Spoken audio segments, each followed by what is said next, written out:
Очень функциональный стол мы вчера соорудили. Посмотрите, во-первых, стильно, молодежно.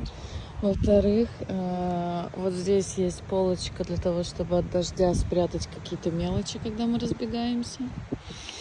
В-третьих, вот здесь, когда что-то готовится, есть возможность спокойно поставить сюда сковородку, кастрюлю и прочее. И очень удобненько.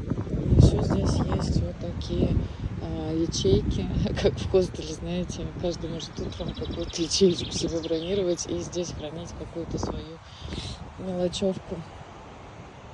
Короче, стол получился просто бомбито. Вот такие дела.